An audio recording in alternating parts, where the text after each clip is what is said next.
മുഖ്യമന്ത്രിയുമായുള്ള കൂടിക്കാഴ്ചയ്ക്ക് ശേഷമുള്ള മധുവിന്റെ കുടുംബത്തിന്റെ പ്രതികരണത്തിലേക്ക് പോകുന്നു. മേഘന മുരളി നമ്മളോടൊപ്പം ചേരുന്നുണ്ട്. മേഘന, മുഖ്യമന്ത്രിയെ കണ്ട ശേഷം മധുവിന്റെ കുടുംബത്തിന് ലഭിച്ചിരിക്കുന്ന ഉറപ്പ് സുപ്രീം കോടതിയിൽ ഈ കേസിൽ സുപ്രീം കോടതി വരെ പോകാൻ സർക്കാർ ഒരുങ്ങുന്നു എന്നുള്ളതാണ്. എന്താണ് മധുവിന്റെ കുടുംബം മുഖ്യമന്ത്രിയുമായി നടത്തിയ കൂടിക്കാഴ്ചയ്ക്ക് ശേഷം പറയുന്നത്? മേഖലയിലേക്ക്. കേരള മനസാക്ഷിക്ക് എന്നും നോവായി ആൾക്കൂട്ടാക്രമണത്തിൽ കൊല്ലപ്പെട്ട മധുവിനെ നമ്മൾ മറന്നിട്ടുണ്ടാവില്ല. ഇന്ന് മധുവിന്റെ അമ്മയും സഹോദരിയും മുഖ്യമന്ത്രിയെ കാണാൻ തിരുവനന്തപുരത്ത് എത്തിയിട്ടുണ്ട്. അവർക്ക് ചില ആവശ്യങ്ങളുണ്ട്. എന്തൊക്കെയാണ് നിങ്ങൾ മുഖ്യമന്ത്രിയോട് ആവശ്യപ്പെട്ടത്? നമുക്ക് ഈ കേസുമായിട്ട് ഇനി മുന്നോട്ട് പോകണമെങ്കിൽ സർക്കാർ എപ്പോഴും ഞങ്ങളുടെ കൂടെ ഉണ്ടാവണം. അപ്പോൾ സർക്കാരിനോട് ഞങ്ങൾക്ക് സുപ്രീം കോടതിയിലേക്ക് നല്ലൊരു പ്രോസിക്യൂട്ടറെ നിയമിക്കാനും അതുപോലെ ഈ കേസിൻ്റെ എല്ലാ കാര്യങ്ങളും സർക്കാർ ഏറ്റെടുത്ത് ചെയ്യണമെന്നുള്ള അത് പറയാൻ വേണ്ടിയിട്ടായിരുന്നു ഞങ്ങൾ മുഖ്യമന്ത്രിയെ കാണാൻ വന്നത്. എല്ലാം സർക്കാർ ചെയ്യാം, സർക്കാർ കൂടെ ഉണ്ടാകും എന്നാണ് നമ്മളോട് മുഖ്യമന്ത്രി സാർ പറഞ്ഞത്. തൃപ്തിയുണ്ട് ആ സന്ദർശനത്തിൽ? അതെ, തൃപ്തിയുണ്ട്. അമ്മ, അതിൽ ഹൈക്കോടതിയിൽ പോയപ്പോൾ ഒന്നാം പ്രതിയെ വെറുതെ വിടുന്നൊരു സാഹചര്യം ഉണ്ടായിരുന്നു. അത് വേദന ഉണ്ടാക്കിയെന്നറിയാം. അതിലൊരു പുനർതീരുമാനം ഉണ്ടാകും, സുപ്രീം കോടതി പോയൊരു അനുകൂല തീരുമാനം ഉണ്ടാകുമെന്ന് പ്രതീക്ഷിക്കുന്നു അല്ലേ? അങ്ങനെ ഉണ്ടായിരുന്നു. എൻ്റെ ഒന്നാം പ്രതിക്കാൻ അങ്ങനെ പോയി, അതുകൊണ്ട് വേദന തന്നെ.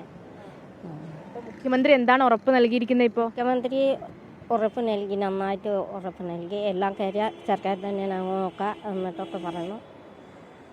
മറ്റെന്തെങ്കിലും ആവശ്യപ്പെട്ടോ അമ്മ? ആ വീട്ടിൻ്റെ എല്ലാം ആവശ്യപ്പെട്ടു. അത് ശരിയാക്കി തരാം, ഒരു മാസക്കുള്ളിൽ തന്നെ ഞാൻ നോക്കാം എന്നിട്ട് പറഞ്ഞു. നമുക്കിപ്പോൾ ഒരു സമാധാനമുണ്ട്. അതിൽ ഈ ഹൈക്കോടതി വിധി നിങ്ങളെ നിരാശരാക്കിയിരുന്നു എന്നറിയാം. അതിലിനി ഒരു പുതിയ തീരുമാനം ഉണ്ടാകും, അത് നിയമസഭാ സഹായം അടക്കം മുഖ്യമന്ത്രി ഉറപ്പ് നൽകുന്നുണ്ടോ? അതെ, ഞങ്ങൾക്ക് അതിൽ ഒന്നാം പ്രതി ഹുസൈനെ വെറുതെ വിട്ടപ്പം വളരെ നല്ല വേദനയായിരുന്നു. കാരണം അത്രയും അനുഭവിച്ച് നമ്മൾ ഇവിടം വരെ എത്തിയിട്ട് അതിന് ഫലം ഇങ്ങനെയാണല്ലോ കിട്ടിയത് എന്നുള്ളൊരു വിഷമം ഞങ്ങളുടെ മനസ്സിലുണ്ടായിരുന്നു. എന്നാലും ഇപ്പം സർക്കാർ നമ്മളോട് പറഞ്ഞു എല്ലാ കാര്യങ്ങളും സുപ്രീം കോടതിയിൽ ആണെങ്കിലും എല്ലാ കാര്യങ്ങളും ഞങ്ങൾ ഏറ്റെടുത്ത് ഞങ്ങൾ ചെയ്തോളാം എന്നുള്ള ഉറപ്പ് ഞങ്ങൾക്ക് ആശ്വാസം തരുന്നുണ്ട്. എന്തായാലും അവിടത്തെ ഒന്നാം പ്രതിക്ക് ശിക്ഷ കിട്ടുമെന്നുള്ള പ്രതീക്ഷയോടെയാണ് ഞങ്ങൾ മുമ്പോട്ട് പോണത്.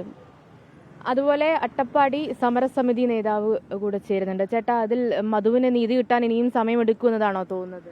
അല്ല, അത് സ്വാഭാവികമാണ്. കാരണം സുപ്രീം കോടതിയുടെ നടപടികൾ നമുക്കറിയാമല്ലോ. പിന്നെ ഒന്നാം പ്രതിയെ സംബന്ധിച്ചപ്പോൾ ഇതിനകത്ത് നമ്മൾ 4 പ്രതികൾക്ക് ശിക്ഷ വർദ്ധിപ്പിക്കണമെന്നാണ് പറഞ്ഞിട്ടുള്ളത്. അതായത് കീഴ്ക്കോടതി 2 പേരെ നേരത്തെ വെറുതെ വിട്ടിരുന്നു. സുപ്രീം കോടതി ധാരാളം കൂടി വെറുതെ വിട്ട് 3 പേര്. പിന്നെ ഒരാൾക്ക് ഹൈക്കോടതി ഒരു വർഷം മാത്രം ശിക്ഷയാണ് കൊടുത്തിട്ടുള്ളത്. അപ്പോൾ ഈ 4 പേരിന് ശിക്ഷ വർദ്ധിപ്പിക്കണം എന്നാണ് നമ്മൾ ആവശ്യപ്പെട്ടിട്ടുള്ളത്. പിന്നെ ഒന്നാം പ്രതിയെ സംബന്ധിച്ച് ഈ പറയുന്ന വെറുതെ വിടാനുണ്ടായ സാഹചര്യം എന്ന് പറയുന്നത് അയാളെ ചവിട്ടുന്ന സാക്ഷികളായ ചന്ദ്രനും അനിലും അത് കീഴ്ക്കോടതിയിൽ കൂറുമാറിയിരുന്നു. എന്നിട്ടും കീഴ്ക്കോടതി 7 വർഷം കൊടുത്തു. പക്ഷേ സുപ്രീം കോടതിയിൽ ഹൈക്കോടതിയിൽ വന്നു കഴിഞ്ഞപ്പം അയാളെ വെറുതെ വിട്ടു. എന്തായാലും സുപ്രീം കോടതി നമ്മൾ ഫൈറ്റ് ചെയ്യും. എന്തായാലും സമാധാനമാണ്, സന്തോഷമാണ് ഈ കൂടിക്കാഴ്ചയിൽ. ഈ കൂടിക്കാഴ്ചയിൽ സമാധാനമുണ്ട്. വീട് നൽകാമെന്ന് മുഖ്യമന്ത്രി ഉറപ്പ് നൽകിയിട്ടുണ്ട്. അതെ, ഉറപ്പ് നൽകിയിട്ടുണ്ട്. വീട് സുപ്രീം കോടതിയിൽ പോകുന്നു അല്ലേ? അതെ. മുഖ്യമന്ത്രിയെ വന്ന് കണ്ടു. അതിൽ സർക്കാർ സുപ്രീം കോടതിയിൽ പോകും എന്നുള്ളതാണ് ഇപ്പോൾ മുഖ്യമന്ത്രി കുടുംബത്തിന് നൽകിയിരിക്കുന്ന ഉറപ്പ്. അതുപോലെ തന്നെ മധുവിന് നീതി ലഭിക്കുമെന്നുള്ള കാര്യമാണ് വി.ഡി. സതീശൻ അമ്മയോടും സഹോദരിയോടും പറഞ്ഞിരിക്കുന്നത്. അതിലവർ സംതൃപ്തരുമാണ്. ക്യാമറമാൻ ഷൈജു ചാവശ്ശേരിക്കൊപ്പം മേഘ്ന മുരളി, 24 തിരുവനന്തപുരം.